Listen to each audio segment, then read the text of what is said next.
Pinagpapalo ng yantok at tinutukan pa ng baril ng dalawang pulis ang dalawang lalaking nahuli nilang nagiinuman sa labas ng bahay. Labag daw po yan sa ordinansa ng barangay. Pero nang malamang nakunan pala sila ng video, abot-abot ang paghingi ng tawad ng mga pulis. At nakatutok po si Steve Dailisan, exclusive. Oh, bakit tumayo ka? Ba't ka alis? Natakot na tayo. Hindi ka Kuha ang video na ito sa loob ng Barangay San Jose, Mandaluyong City, pasado alas 11 ng gabi kagabi. Makikita ang pulis na kinilalang sina PO1 Jose Julius Tandog at PO1 Chito Enriquez na may hawak na yantok habang kinakausap ang dalawang lalaki. Sasama nga kami sa inyo eh. Sir, meron ba kayong analika ng barangay?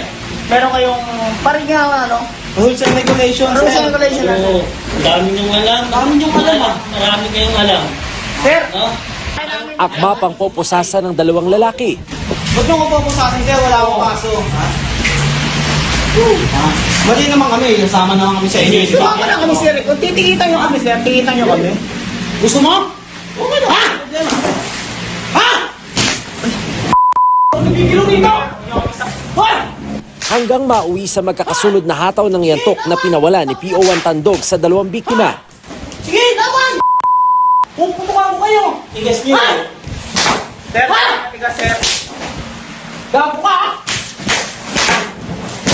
Ha? Sige, ngayon! Pakita niyo kapan nyo rito! Halos walang humpay ang paghampas niya sa dalawang biktima hanggang ang isa umiwas na at tumakbo palabas ng pinto. Lago ka! Na-corner naman ang isa. Maya-maya pa, bumunot na ng baril ang dalawang pulis at itinutok sa naiwang biktima. Sige, lapit! Ha? Sir, ang mandungsay ka dyan, ha? Hindi ako mandungsay, sir. Ha? Kunin yun.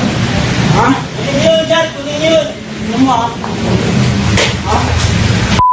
Ha? Humarap sa amin ng dalawang biktima. Sariwa pa ang sugat nila mula binti, dibdib, kilikili at batok. Inakala nilang katapusan na nila.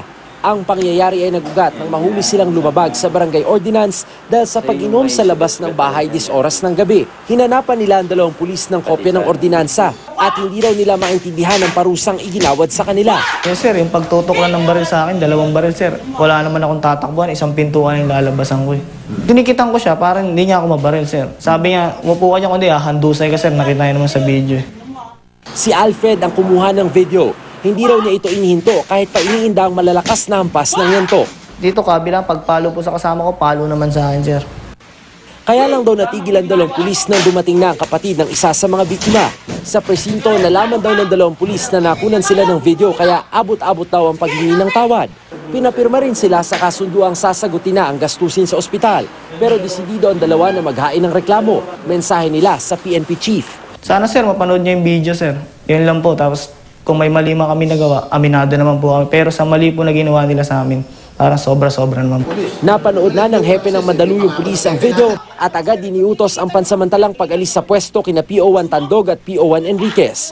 Pinagpapaliwanag na rin ng dalawa sa labis na puwersang iginawad nila sa dalawang biktima. Yung ginamit ng pulis medyo sobra, no?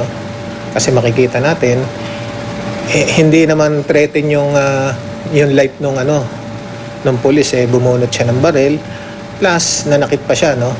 Naharap ngayon sa reklamong administratibo at kriminal ang dalawang pulis Mandaluyong. Sir, ang mandungsay ka dyan, ha? Steve Dailisan, nakatutok, 24 oras.